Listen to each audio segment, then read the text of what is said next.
Ya sea por circunstancias ajenas a su voluntad o por elección propia, hay existencias que se alejan de los estereotipos, de las convenciones y de las buenas costumbres. Estas vidas se rigen según otras leyes, otras lógicas, echan raíces y evolucionan en los lugares menos propicios y en condiciones inimaginables. Este mes, la revista de la Universidad de México quiere rendir homenaje a esos seres peculiares, poner de manifiesto lo valiosas que pueden resultar sus biografías y los legados de ingenio y belleza que algunos de ellos han dejado. Nuestra edición abre con 4 poemas de Alda Merini, escritora italiana internada durante un largo periodo de su vida en un hospital psiquiátrico de Milán. Eduardo Montañera Anguiano nos cuenta su infancia en Chipilo, Puebla, y describe la sensación de aislamiento cultural y lingüístico que lo acompañó durante sus primeros años. En la figura de Juan Ruiz de Alarcón, Margarita Peña aborda el tema de la deformidad y cómo desde hace siglos los excluidos por sus características físicas han encontrado en el arte la manera de reivindicar su existencia. El médico y escritor Jesús Ramírez Bermúdez reflexiona sobre esa enfermedad del alma conocida como melancolía. La discriminación de género es otra de las causas comunes, pero no menos escandalosas de marginación. Gabriela Frías Villegas, investigadora de nuestra universidad, hace un breve recuento de las mujeres que, a pesar de ser brillantes, la han sufrido en el ámbito de las ciencias. Desde el bullying en las escuelas hasta en las más altas esferas académicas, nuestras sociedades elitistas y uniformizantes relegan a personas de inmenso talento únicamente por ser distintas o desmarcarse de las normas que impone la sociedad. Los marginales resultan ciertamente inquietantes y perturbadores. Al defender sus diferencias, nos confrontan, no siempre de manera voluntaria, con nuestra propia anormalidad. Ante este abanico de hombres y mujeres singulares, pero fulgurantes, nos damos cuenta de que somos nosotros, los que excluimos, quienes más perdemos en esta dinámica discriminadora. Muy buenas noches. Hoy vamos a hablar de los márgenes que se originan en el cerebro. Tenemos el gran gusto de recibir con nosotros a la doctora Fegui Ostrowski, directora del Laboratorio de Neuropsicología de la UNAM y Premio Nacional de Psicología. Muchísimas gracias, Fegui, por tomarte el tiempo de venir aquí con nosotros. Al contrario, un placer, Yael. Dinos algo para situarnos un poquito entre márgenes, centros y normalidad. En neuropsicología, ¿cómo se definen o cómo se determinan los márgenes de la normalidad? ¿Cómo se separan? Bueno, yo creo que en psicología y en neuropsicología hay una serie de estándares, ¿no? Y cuando hablas de salud mental o de patología, en general hablas de trastornos o afectaciones que afectan la vida funcional y o ocupacional de la persona. Si esto no afecta su vida funcional y ocupacional, entonces no es un trastorno. Y entonces, porque tienes toda una serie de personas que pueden ser muy creativas, que son las que aportan muchas veces y cambian a la sociedad, y pues si los quieres encasillar dentro de la norma, pues entonces acabas con esa creatividad.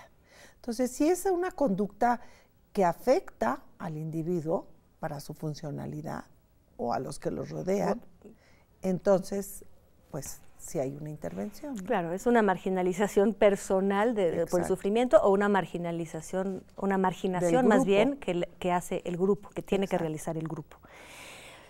Escribiste un libro muy, muy famoso ya hace varios años que se titula Mentes Asesinas, donde dabas cuenta de ciertas investigaciones y conclusiones en un grupo de asesinos seriales en México. ¿En qué tipo de margen o qué tipo de trastorno tienen estos individuos?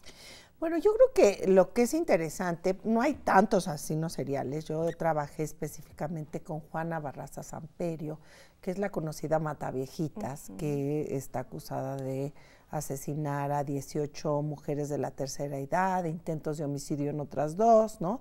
Y que pues fue un caso interesantísimo, pero he trabajado con más de 370 internos de muy alta peligrosidad dentro de los reclusorios estatales y federales. Que es de por sí un espacio de marginación, o sea, claro, ya están marginados. Exacto. Y entonces, bueno, hay que entender que la agresión es inherente al ser humano. Todos tenemos un sistema biológico para responder cuando somos atacados, una loba que no pueda defender a sus críos, por ejemplo. Pero la violencia es una agresión hipertrofiada. Es una agresión que tiene la intención de causar un daño físico o psicológico en otra persona. Y entonces aquí estamos hablando de gente muy violenta. La violencia puede tener diferentes etiologías. Puede haber violencia secundaria que viene cuando estás deprimido, por ejemplo, con cada 20% en tus puntajes de depresión, se aumenta hasta un 60% la agresión contra el cónyuge, la agresión verbal o física, por ejemplo. El uso de drogas y de alcohol puede producir violencia, pero a mí lo que me ha interesado es violencia primaria. O sea, la gente que es mala, malísima. Y para que yo los investigue, está relacionado con quitar, que no sea una violencia secundaria, solo violencia primaria. Solo violencia primaria. ¿Y qué tipo de estudio o de pruebas se hacen para llevar a cabo las investigaciones de estos cerebros? Mira, lo interesante es que el cerebro pues es el órgano de la conducta, ¿no? A pesar de que cuando te hieren en el corazón o te ponen el cuerno, te duele el corazón y el estómago, pues el que manda la señal es el cerebro, ¿no? Entonces el cerebro es la fuente de todo, del odio, del amor, de la violencia. Y entonces para estudiar ese cerebro nosotros tenemos muchas técnicas. Primero estudiamos emociones, generamos emociones básicas y complejas. Generamos también emociones, hacemos estudios de resonancia magnética funcional de neuroimagen cuando estás procesando las emociones, porque a mí me ha interesado, pues, ¿por qué? Digo, matan a gente que ni conoce, ¿no? ¿Y qué tipo de emociones le suscitas? ¿Cómo genero emociones con estímulos visuales. Tengo una batería donde tengo emociones neutrales, emociones agradables, desagradables con contenido moral y neutras. Y entonces estudio cómo reaccionan ante estas emociones. ¿Y has pensado en emociones de otro tipo? Recuerdo, fíjate que voy a traer un recuerdo literario hay Ensayo de un crimen de Rodolfo Sigli. Tiene un personaje cuyo estímulo para necesitar o sentir el deseo de matar es una melodía. ¿Has intentado? Es más práctico para mí generar emoción. Las puedes generar con estímulos auditivos, con canción, con música, con palabras. Las puedes generar con olores, pero pues no puedo en la UNAM hacer un estudio de cocina. La vía olfativa es muy rápida, entra directamente al cerebro, solo haces una sinapsis. Sí. Y entonces entra muy rápido. Entonces los olores son sumamente, muchas veces te generan, si a alguien no te gusta su olor, aunque sea Brad Pitt, no caes, ¿no? Bueno, entonces yo hago emociones visuales y hago registros electrofisiológicos cuando están procesando estas emociones. Yo hago pruebas neuropsicológicas, hay estudios genéticos, no hay genes del mal, pero sí estudio los genes. Entonces es un estudio muy completo. Muy completo que determina gran parte de la fisiología la fisiología, y también hago psicología. ¿Y cuáles son, cómo fueron educados, cuáles fueron los estilos de crianza? Claro. Y quizás vamos a volver ahorita a los aspectos de la fisiología versus la psicología, la educación, el contexto. Quería antes mencionar que, por supuesto, has trabajado con otro tipo de criminales. Tienes, de hecho, un libro que se está publicando, Cómo se debe resolver un crimen, ¿no? También está el libro Mentes Criminales eligen el mal, como pregunta. Sí. En México tenemos una gran preocupación, quizás no tan centrada sobre los asesinos seriales, sino más por las noticias y por la situación actual con los narcotraficantes y sus sicarios y toda la cadena de violencias que generan, donde se siente esta impresión que ya no hay sentimiento en la matanza de otro humano y otro humano. Dime algo. ¿En tus investigaciones has encontrado que estos sicarios o estos homicidas múltiples tienen rasgos comunes con los asesinos seriales? Bueno, no necesariamente. La verdad es que cuando hablas de esta violencia primaria, puedes hablar de psicopatía, que es un trastorno de personalidad. No están locos, no oyen voces que te dicen ve a matar para salvar a la humanidad. Hay psicopatía, que es un verdadero trastorno de personalidad, que en donde se caracteriza por tres áreas. Una es gente que en la esfera son personas manipuladoras, superficialmente encantadoras, que mienten con facilidad, utilizan a los demás para sus propios fines. En la esfera emocional les cuesta trabajo experimentar emociones, por eso pues pueden matar sin ningún remordimiento, sin ninguna culpa. Y en la esfera interpersonal, te digo, utilizan a los demás para sus fines. Entonces, eso es psicopatía, y hay del 1 al 3% de la población. En general, los asesinos seriales tienen que ver con psicopatía. Pero hay una sociopatía que tiene que ver un componente adquirido. Y yo en los libros, por ejemplo, en Dementes Criminales Eligen el Mal, hablamos de sociopatía dos tipos. Una sociopatía cultural, en donde la gente aprende a sobrevivir matando y robando, como serían los sicarios, y una sociopatía también neuronal, donde ciertas alteraciones o golpes en la cabeza podrían afectar áreas como los lóbulos frontales, prefrontales, que son los que regulan las emociones. Entonces, una gran cantidad de estos multihomicidas, de los sicarios a sueldo, son sociópatas culturales, aprendieron a sobrevivir. Porque el medio social, si tú vas, pues es muy bien visto, pertenecer al crimen organizado, les da pertenencia, tienen permiso de matar, tienen poder, ¿no? ¿Qué más poder sobre el otro que tener poder sobre la vida? Entonces tienen ciertas características de sociopatía cultural, más que de psicopatía. En cierto modo viven en un margen muy curioso, en el sentido, si escuchándote me viene la idea de que es un margen porque viven al margen de la ley, quizás, porque hacen cosas que no forzosamente son aceptadas en ciertas sociedades, pero que los permiten integrarse en otras, como dices, a través del dinero, a través de la aceptación. Claro, o sea, y finalmente además, pues, el país no da mucho, o sea, los trabajos tienen muy bajos los sueldos, la gente está globalizada, ves que el que más tiene es el que más vale. Si tienes el mejor coche, entonces ya valiste mucho. Si traes ropa de marca, pues también vales mucho. Entonces la gente se integra y entonces apagas tus sistemas empáticos. El psicópata tiene un sistema de empatía con el que nacemos todos los seres humanos, si no, no podríamos sobrevivir, que está alterado. Pero los sociópatas lo apagan para ya no sé. ¿Qué hacemos un poco nosotros eso? Pues, cuando tú vas por las calles y ves tanta marginación y tanta gente, niños pidiéndote, ancianos que te piden dinero, mejor te volteas porque ya no traes cambio, lo apagas. Hay sobrevivientes de guerra, sobrevivientes de campos de concentración que yo pienso que tuvieron que en algún momento apagar ciertos sensores para sobrevivir, y no forzosamente es porque fueran a cometer un crimen, sino para aguantar. Somos muy adaptables. Definitivamente. ¿Y hay manera de revertir, o sea, de ayudar a volver a la empatía? O sea, ¿hay terapias efectivas de reinserción social? Bueno, sí las hay. Aquí en México no. Porque la filosofía que está alrededor de las cárceles y de los reclusorios es el castigo y el aislamiento. La sociedad dice, sí, me hizo daño, que se refunde en la cárcel. Y es muy grave porque más del 60% de los internos salen y vuelven a delinquir con crímenes peores. Claro. ¿No? Sin embargo, se llaman centros de readaptación social. No, bueno, es nada más el nombre. Es un título nobiliario, ¿no?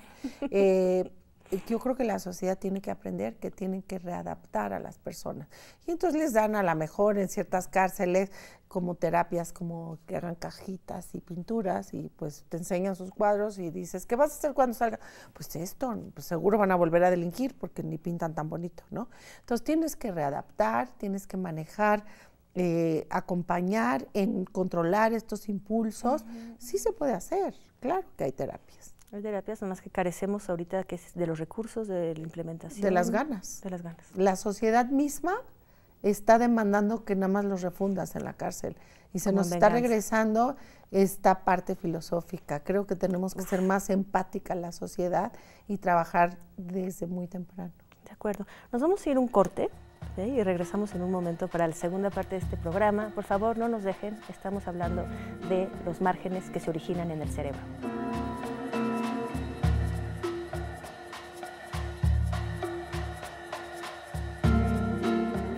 Estamos de vuelta con la doctora Fey Ostrowski. Estamos platicando de qué sucede en las mentes de los criminales y de la gente un poco menos marginada, quizás. Hay diferentes márgenes, vamos a hablar de todo esto. Fey, estábamos hablando del componente social, de la sociopatía. Mencionabas dos tipos de sociopatías. Pero también está la psicopatía, que tiene un origen biológico y genético. Y aquí te quisiera hacer una pregunta específica. ¿Tú estarías de acuerdo, si la ciencia lo permitiera, de modificar genéticamente a este tipo de individuos? Es decir, si detectamos este porcentaje que dices que va del 1 al 3% de la población, ¿intervenirlos antes de su nacimiento? Bueno, no es tan fácil, porque no es un solo gen y son polimorfismos genéticos, no hay genes del mal. Okay. Lo que producen los genes son enzimas que regulan cuánto neurotransmisor hay en el espacio sináptico. Entonces, sabemos que si modificamos ciertos genes, podemos producir ratones asesinos que matan a todos sus amiguitos, ¿no? Entonces, el polimorfismo genético podría ser un factor. Lo que yo hago no es intervenir, que puedes desarrollar fármacos que regulen cuánto neurotransmisor. Muchas veces hay demasiada serotonina y eso hace que la señal, para que el cerebro funcione tienes que tener exacta cantidad. Si se te pasa del neurotransmisor, hay distorsiones, y si tienes poquita también. Pero, por ejemplo, lo que nosotros hacemos desde la UNAM, que yo creo que es muy importante, es sistemas de prevención. O sea, que no se disparen esos genes, porque así como puedes generar ratones asesinos en el ser humano, también están los genes, pero lo que dispara es historia de abuso físico o psicológico en la infancia, en periodos críticos. Entonces nosotros, de lo que hemos aprendido de trabajar con todas estas personas muy violentas, es que hay 3 periodos críticos de las entrevistas que hago y de los estudios: a los 3 años, a los 7 a 9 años y en la adolescencia. Tenemos programas de intervención a esas 3 etapas. Entonces tenemos un programa en donde vamos a lugares en extrema pobreza, no porque ahí se den los malos se dan en todos lados, pues ve todos nuestros dirigentes políticos, pero intervenimos porque hay mucho estrés ahí y hay mucha madre muy joven o abuelas que son las que cuidan a los niños, y entonces vamos a estos lugares y damos programas de intervención para que sepan cómo atender a los niños, que estimulemos los lóbulos frontales que tienen que ver con autocontrol y automonitoreo. Y entonces estos programas se han hecho en muchas partes del mundo y tienes que reducir el nivel de violencia, el abandono de escuelas, conductas de alto riesgo, como embarazos no deseados en la adolescencia. Entonces hay muchas cosas que hacer más que intervenir en el gen. Ok, de acuerdo, pero estas intervenciones son a nivel general, o sea, agarran un grupo de niños y a todos les toca lo mismo, o a los que ya se detectó que tienen ciertas desviaciones en comportamiento. Porque no sabemos. No sabemos. Y entonces hemos ido a Tepito, trabajamos con 1,500 mamás. En Tepito hay muchos recursos económicos, pero el dinero es un fin, no es un medio. Entonces hay mucha violencia de las madres y hacia los hijos. También hemos ido a muchos lados. Hacemos eso. Entonces, como desde la UNAM, que se me hace fantástico. Por supuesto. Entonces, pero entonces no, todo como la investigación genética y fisiológica todavía no se implementa como prevención. Bueno, se basa como sobrepoblación en general. ¿Qué factores disparan? Los disparadores. Exacto. Perfecto. Y estabas hablando de las cantidades exactas, ni muy, muy, ni tan, tan.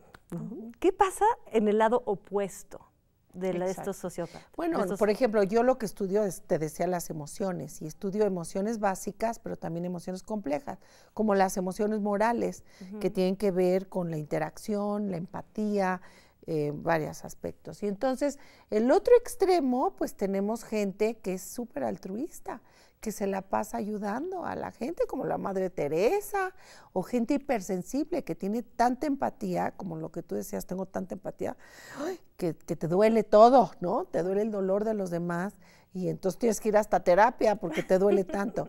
Entonces, son 2 extremos de lo mismo, los que no tienen empatía y no tienen emociones morales, y los que sí la tienen muy desarrollada. Y son 2 extremos que son importantes en la sociedad y que han tenido impacto, ¿no? Por supuesto. Claro, dentro de los grupos que has estudiado, ¿qué te parecería el rasgo que margina más o que los vuelve más diferentes, menos inaceptables? Bueno, es la violencia, ¿no? La violencia más que cualquier. Impulsiva o premeditada.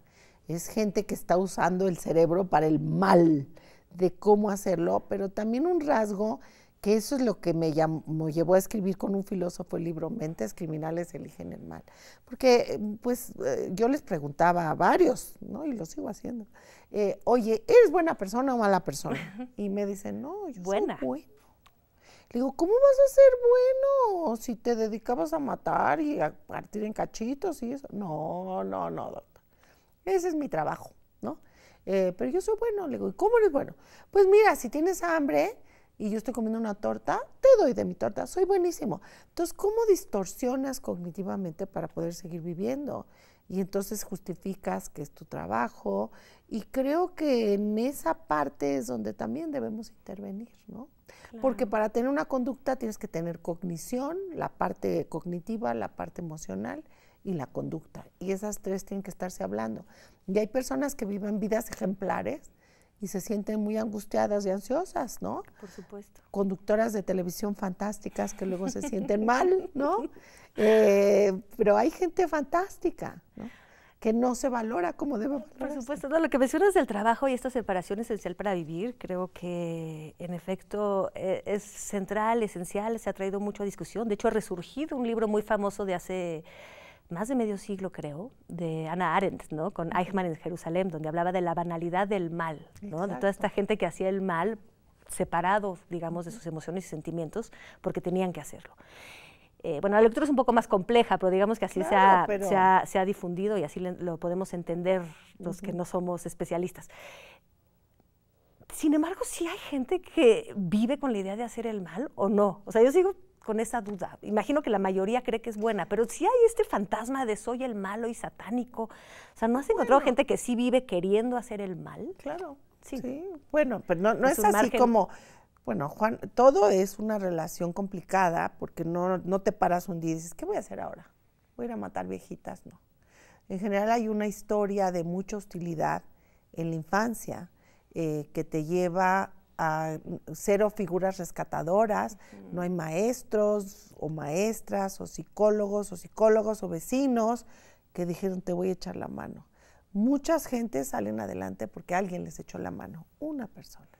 Que haya una persona, eso puede cambiar sí. Y esto, entonces, vas generando estas ideas, fantasías aberrantes, yo las llamo, en donde estás continuamente pensando en estas fantasías, hasta que ocurre un estrés en tu vida y deseas actuar esas fantasías. Y ya las actúas. La imaginación trabaja antes, va abriendo el camino. Y generas personas muy hostiles. Potentísima la imaginación. ¿Cómo explicas, ya hablando de imaginación, una de las reinas de las facultades, como le decía Baudelaire, ¿cómo explicarías la fascinación de la gente común, como nosotros, por los asesinos seriales o por los grandes criminales, por explorar qué pasa en esos márgenes? Bueno, yo creo que te llama la atención. Una parte es por supervivencia, una parte que el morbo es muy sano. O sea, cuando tú pasas por un accidente de tráfico, pues te paras y dices, hijo, ¿qué pasó? Para que no te pase a ti. Una cosa es ese morbo y otra cosa es bajarte y tomarte la foto con el atropellado, ¿no? Ahí ya nos volvimos en el extremo como exagerado, donde me nutre el morbo, ¿no? Entonces yo creo que la fascinación es que, pues claro, estás hablando de poder, sobre la vida, sobre la muerte. Los asesinos seriales son fascinantes porque matan algo de ellos mismos cuando están matando. ¿Y no es también que traemos algo de eso nosotros? Esa parte de la agresión a violencia es tenue. Y entonces tú tienes la agresión, y, como te decía, es inherente en general. Cuando surgen las conductas agresivas, cuando estás frustrado. Entonces la frustración te causa enojo y el enojo te causa agresividad. Y entonces la agresión puede ser física, verbal, puede ser pasiva. Si me hablas no te contesto y volteo, etcétera. O puede ser asertiva o puede convertirse en violencia. Entonces estamos tenues, ¿no? En el cerebro las partes que producen emociones no son las mismas que las regulan y pues te sale el Hulk, ¿no? Ese monstruo verde. ¿Un cerebro perfectamente sano le puede salir el Hulk? Bien formado, bien atendido, claro, con sí, todos los... Sí, puede ser. ¿Por qué no tienes automonitoreo y autocontrol? Tienes que generar las vías que inhiben. O sea, yo a lo mejor ahorita tengo hambre y me quiero ir a comer una torta, pero me quedo hasta que termine el programa, ¿no? Gracias. Pero pueden salir estos impulsos que yo no controlo bien. Perfecto. Y entonces, parte de la civilización, la cultura, estas vías de la corteza prefrontal que te mantienen autocontrol y automonitoreo. Bueno, yo creo que ya no te vamos a retener más, vamos a dejarte ir por tu torta. Fey, muchísimas gracias. Al contrario, un placer. Por favor, lean los libros de Fey, es interesantísimo darse un vistazo, echar un vistazo a estas mentes. Nos vemos el próximo viernes, gracias a todos.